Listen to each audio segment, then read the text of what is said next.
மிதுனம் ராசி அன்பர்களே, சுக்கிர பயிற்சியால் என்ன பலன்? 26 நாட்கள், அதாவது ஜூலை மாதம் 26ஆம் தேதியிலிருந்து ஆகஸ்ட் மாதம் 20ஆம் தேதி வரை குருவும் சுக்கிரனும் இணைந்து, அதாவது உங்களுடைய ராசிக்கு, அதாவது உங்களுடைய ராசியிலேயே போயிட்டு குருவும் சுக்கிரனும் இந்த ஒரு காலகட்டத்தில் இணைவு பெறுகின்றது. அப்போது இப்போ வரக்கூடிய கடைசி 10 நாட்கள் அப்படிங்கிறது எப்பேற்பட்ட அற்புதமான பலன்களை தரப்போகுது இந்த குரு சுக்கிர இணைவுனால் அப்படிங்கிறத பற்றி பார்க்க போகிறோம்.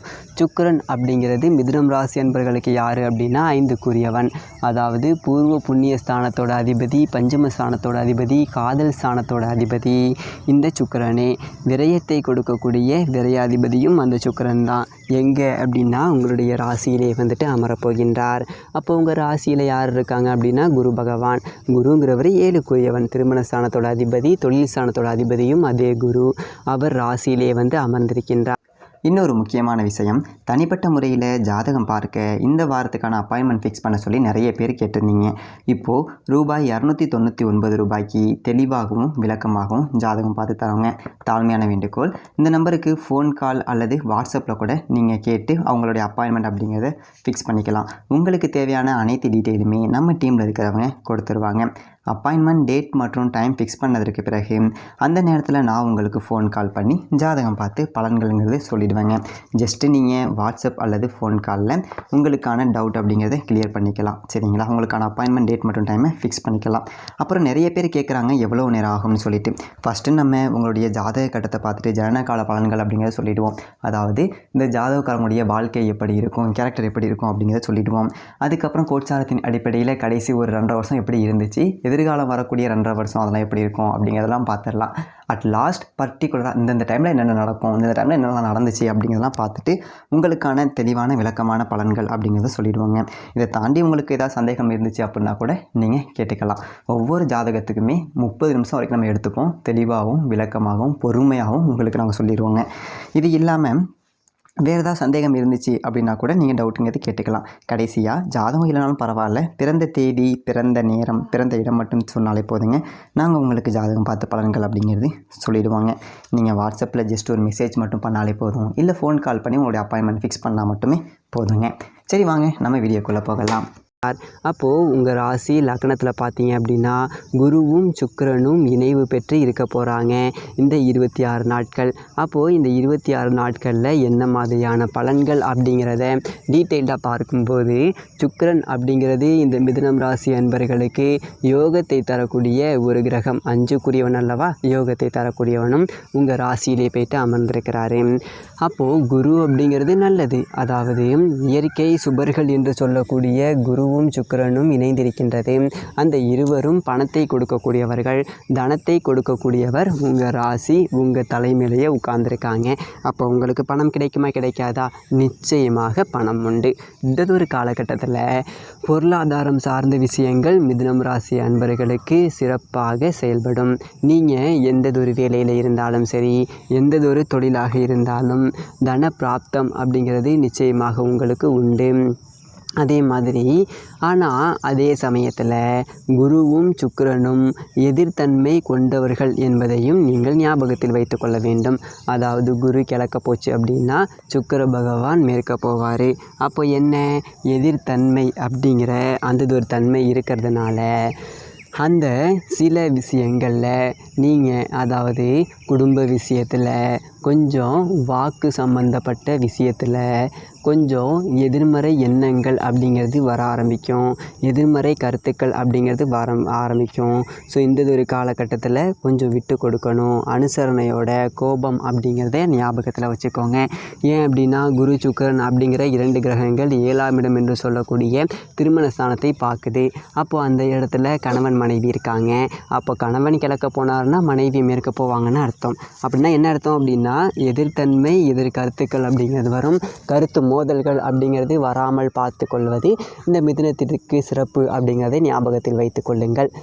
அது மட்டும் இல்லாமல் பணம் சார்ந்த விஷயங்கள் பொருளாதாரத்தில் சிறப்பு. ஏன் அப்படின்னா குரு பகவான் 10க்குரியவன் அல்லவா, தொழில் ஸ்தானத்தோட அதிபதி அல்லவா. அப்போது 10ஆம் அதிபதியும் 5ஆம் அதிபதியும் இணைவு பெறுகின்றது. அப்போது நல்லதொரு வாய்ப்புகள் அப்படிங்கிறது உங்களுக்கு தேடி வரும். தொழில் விஷயத்தில் புதிய ஒப்பந்தங்கள் கிடைக்கக்கூடிய ஒரு அமைப்பு, பெரிய மனிதர்களுடைய தொடர்புகளை ஏற்படுத்தும். குருமார்களுடைய ஆலோசனைகள், ஆசீர்வாதங்கள் நிச்சயமாக உங்களுக்கு கிடைக்க செய்யும். அது மட்டும் இல்லாமல் அந்த குரு அப்படிங்கிறது கடவுள். அப்போ கடவுளுடைய அனுகிரகங்கள், 5ஆம் இடம் என்பது குலதெய்வம், குலதெய்வத்தினுடைய ஆசீர்வாதம் என்பது எல்லாமே இந்த காலகட்டம் மிதுனத்திற்கு சிறப்பு தரும். அதில் எந்த விதமான ஒரு மாற்று கருத்தும் கிடையாது. அதே மாதிரி குழந்தை பாக்கியம் சம்பந்தப்பட்ட விஷயத்தில் அனுகூலத்தை தருமா அப்படின்னா 5ஆம் அதிபதியும் குழந்தை காரக கிரகமும் சேர்ந்து உட்கார்ந்துருக்காங்க. அப்போது நிச்சயமாக குழந்தை பாக்கியம் கிடைப்பதற்கான அத்தனை அம்சங்களையும் உங்களுக்கு உருவாக்கும் அப்படின்னு தான் அர்த்தம். அப்போ குழந்தை பாக்கியத்தில் எந்ததொரு தடை அப்படிங்கிறதும் இல்லை உங்களுக்கு. அதாவது உங்களுக்கு ஒரு குழந்தை பாக்கியம் கிடைத்தே தீர வேண்டும் என்கின்ற ஒரு அமைப்புக்கு ஏற்ப இந்ததொரு காலகட்டம் குழந்தை பாக்கியம் கிடைக்கும். குழந்தையினுடைய தன்மைகளில் குழந்தைக்காக செலவு செய்வது, குழந்தைகளுக்காக திருமணம் செய்வது, குழந்தைகளுடைய படிப்புக்காக செலவு செய்வது, குழந்தைகள் வெளிநாட்டுக்கு சென்று வருவது, உயர்கல்வி படிப்பது, ஆசிரியர் சார்ந்த விஷயத்தில் இருப்பது, போதனைகளை செய்வது, மற்றவர்களுக்கு சொல்லிக் கொடுத்தல், போதனையை செய்வது, சட்டம், நிதி, நீதித்துறை, இந்த மாதிரியான விஷயங்களில் இருக்கக்கூடிய குழந்தைகள், இது எல்லாமே சிறப்பு பெறக்கூடிய ஒரு காலகட்டமாக மிதுனத்திற்கு அமையும். அப்போது அதுவும் குறிப்பாக நம்ம சொல்லணும் அப்படின்னா இந்த 12ஆம் அதிபதி சுக்கிர பகவான். அப்போது 12ஆம் அதிபதியோட அந்த குரு பகவான் சேர்ந்திருக்காரு, இந்த ராசியில் இருக்குது. அப்போது வெளிநாட்டுக்கு செல்லணும், வெளியூருக்கு செல்லணும் அப்படிங்கிற ஒரு எண்ணங்களை கொடுக்கும். ஏன்னா 12ஆம் இடம் அப்படிங்கிறது நகர்தலை குறிக்கக்கூடிய ஒரு தன்மை. அப்போது செலவுகளை குறிக்கக்கூடிய ஒரு தன்மை. அப்போது உங்களுடைய ஆசைகளை பூர்த்தி செய்து கொள்வதற்காக ஒரு காலகட்டமாக இருக்கும். ஒரு வீட்டுக்காக, உங்களுடைய வீட்டுக்கு எதையாவது ஒன்று எடுத்து செய்யணும், அல்லது வீட்டுக்கு சில பொருட்களை வாங்கி மகிழணும், அல்லது தன்னுடைய ஆசைகளை பூர்த்தி செய்து கொள்ளணும். இதெல்லாம் இந்த காலகட்டம் சிறப்பாக இருக்கும். இதில் எந்ததொரு மாற்று கருத்தும் கிடையாதுங்க. சுக்கிரன் அப்படிங்கிறது அழகு, கலைத்துறை. 5ஆம் இடம் அப்படிங்கிறது கலைத்துறையை குறிக்கக்கூடிய இடம். அப்போது கலைத்துறையில் உங்களுக்கு என்ட்ரி ஆகக்கூடிய ஒரு வாய்ப்புகள் அப்படிங்கிறது தேடி வரும். அது மட்டும் இல்லாமல் இந்த மிதுனம் ராசி என்பவர்கள் யாரெல்லாம் ஒரு சின்ன திரை போகணும், ஒரு பெரிய திரை போகணும், ஒரு டிவியில் போகணும், இல்லை ஒரு தொலைக்காட்சி சம்பந்தப்பட்ட ஒரு விஷயத்தில் ஈடுபடுத்தி கொள்ளணும், அல்லது நடிகர் நடிகைகளாக மாறணும், தான் ஒரு அலங்கார பிரியராக இருக்கணும், அழகு சார்ந்த விஷயத்தில் இருக்கிறது, ஒரு பியூட்டிஷியனாக மாறணும், இந்த மாதிரி இந்த அழகு சார்ந்த விஷயத்தில் தன்னை ஈடுபடுத்தி கொள்வது, தன்னை அழகுபடுத்தி கொள்வது, ஸோ இந்த மாதிரியான விஷயங்கள் சிறப்பு பெறுங்க. பெண்கள் சம்பந்தப்பட்ட ஒரு துறைகள் இருக்கின்றவர்கள், அல்லது பெண்கள் எடுத்து நிர்வாகம் பண்ணக்கூடிய ஒரு துறைகள், இது எல்லாமே இந்த ஒரு காலகட்டம் உங்களுக்கு சிறப்பு தரக்கூடிய ஒரு காலகட்டமாக அமையுங்க.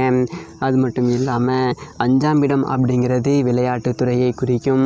அப்போ விளையாட்டுத்துறையில் ஆர்வம் இருக்கக்கூடியவர்கள் ஜொலிக்கக்கூடிய, புகழ் பெறக்கூடிய ஒரு காலகட்டமாக நிச்சயமாக அமையுங்க. அது மட்டும் இல்லாமல் இந்த சுக்கிரன் அப்படிங்கிறது இந்த சொகுசு சார்ந்த விஷயங்கள், வண்டி வாகனங்கள் சம்பந்தப்பட்ட விஷயங்கள், அதாவது பெரிய வாகனம், ஒரு லக்ஸரியான வாகனங்கள் வாங்கணும் அப்படிங்கிற ஒரு அமைப்பு, எண்ணம் அப்படிங்கிறது நிச்சயமாக உங்களுக்கு உண்டாகும்.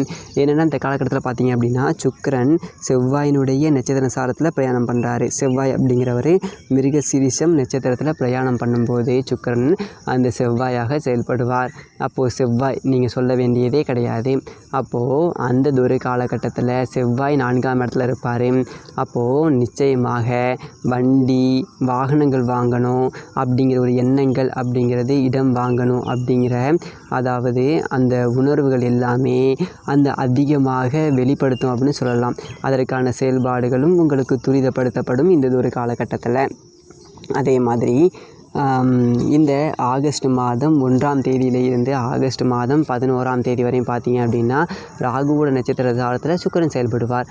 அப்போது ராகு அப்படின்னா பிரம்மாண்டம். ஸோ பிரம்மாண்டமான விஷயங்களில் தன்னை ஈடுபடுத்தி கொள்வது, அதே மாதிரி அந்த ஒரு காலகட்டத்தில் அந்த சுக்கிர பகவான் கலைத்துறையில் பெரிய ஒப்பந்தங்கள் கிடைக்கிறது, கலைத்துறையில் ஒரு பெயர் புகழ் கிடைக்கிறது, ஒரு கௌரவம் கிடைப்பது.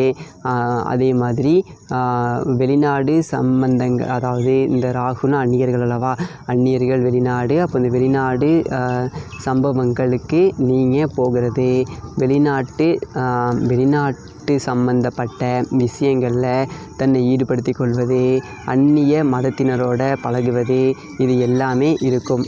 அதே மாதிரி அதே சமயத்தில் சுக்கிரன் ராகுவோட நட்சத்திரத்தில் இருப்பதும் களத்திரம் சம்பந்தப்பட்ட விஷயத்தில் கவனமாக இருக்கணும். அதே மாதிரி அது என்ன சார் களத்திரம் அப்படின்னா, ஆண்கள் பெண்கள் சார்ந்த விஷயம், பெண்கள்னால் ஆண்கள் சார்ந்த விஷயத்தில் கொஞ்சம் கவனம். ஏன்னா ராகு அப்படின்னாலே அது ஒரு பாம்பு, ஒரு கெடுதல். ஸோ அந்த விஷயத்தில் களத்திரம் சம்பந்தப்பட்ட விஷயத்தில் கொஞ்சம் எச்சரிக்கையோடு இருக்கணும் அப்படிங்கிறதையும் ஞாபகத்தில் வைத்து கொள்ளுங்கள். அதே மாதிரி அதன் பிறகு பார்த்தீங்க அப்படின்னா சுக்கிர பகவான் புனர்பூசம் நட்சத்திரத்தில் பிரயாணம் பண்ணுறாரு. புனர்பூசம் அப்படின்னாலே குரு, அப்போ குருவோடு சேர்ந்துருக்காரு. அதுவும் பொருளாதாரத்தில் மிகப்பெரிய ஒரு ஏற்றம் அப்படிங்கிறதையும் ஏற்படுத்தும். மேலும் தனிப்பட்ட முறையில் ஜாதகம் பார்க்கணும் அப்படின்னா கீழே இருக்க நம்பருக்கு கான்டாக்ட் பண்ணுங்கள். தெளிவாகவும் விளக்கமாகவும் பொறுமையாகவும் ஜாதகம் பார்த்து பாருங்கள் அப்படின்னு சொல்லப்படும். நன்றி, வணக்கம்.